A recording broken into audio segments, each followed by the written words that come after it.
eso, solo es intentar averiguar sobre qué empezar a escribir, dejar salir algunas de mis emociones y enojo y todo eso.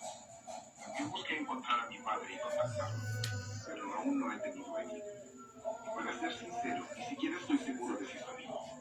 No sé nada de él, así que no sé cómo voy a rastrearlo, ya que parece que no tengo ninguna información actualizada sobre él. Pero seguiré intentando hacer todas las cosas